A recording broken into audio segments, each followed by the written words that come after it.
Anda pernah dengar dari salah satu ustadz, lebih baik tidak usah berinfak ke seorang pengemis karena membuat mereka menjadi malas. Bagaimana menurut ustadz?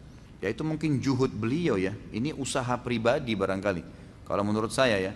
Karena dalam Islam, kalau hadis yang kita pegangi riwayat Al-Hakim dengan sanad sahih, kata Nabi SAW, kalau datang kepadamu seseorang yang meminta sementara dia di atas tunggangannya, berilah karena kau lebih mulia.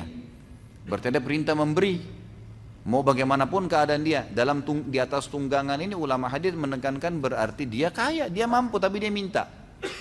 Hadis Bukhari mengatakan yadul ulia khairum yadis sufla. Tangan yang memberi lebih baik daripada tangan yang menerima. Memberi di sini dia fakir atau bukan, tetap ada pahalanya. Tetap ada pahalanya. Terlebih lagi kalau imam fakir, tadi hadis-hadis yang sudah saya sebutkan sebelum saya baca pertanyaan. Bagaimana Nabi SAW memotivasi para sahabat disuruh sedekah walaupun dia punya satu kurma bagi dua. Kalau ada orang susah bagi dua, kasih, gitu kan?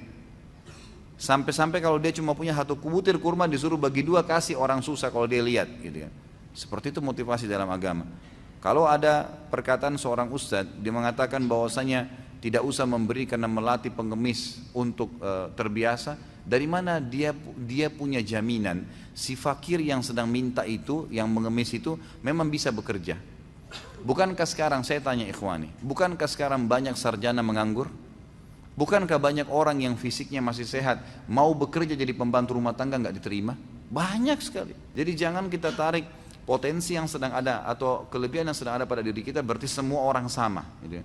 Kita bisa melamar kerja dapat kerja, berarti semua orang bisa melamar dapat kerja. Buktinya banyak orang yang ditolak melamar kerja, gitu kan? Banyak.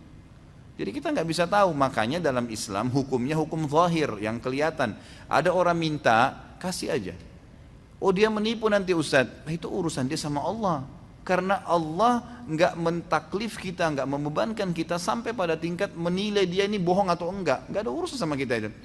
Saya sudah pernah kasih contoh. Sekarang di majelis kita ini tiba-tiba ada orang datang bawa proposal masjid. Nih, masjid butuh 100 juta. Kita nyumbang semua. Sebulan kemudian kita tahu orangnya nipu, nggak mau masjid. Kita rugi? Demi Allah enggak, sama sekali enggak. Kita tetap dapat pahala sesuai dengan niat kita mau masjid. Allah akan kasih itu. Dianya dihukum karena menipunya, gitu kan? Jadi nggak ada celah kita temukan untuk tidak memberi orang. Allahu a'lam. Ada satu pendapat memang, ada satu saran ulama, kalau ketahuan orang itu ahli maksiat, jelas-jelas uang itu akan dipakai pada maksiat kepada Allah, perbuatan bid'ah atau dia melakukan perbuatan syirik, atau misalnya memang dia minta uang untuk minum khamr, jelas-jelas kita tahu dia pakai mabuk, nah itu boleh ditolak.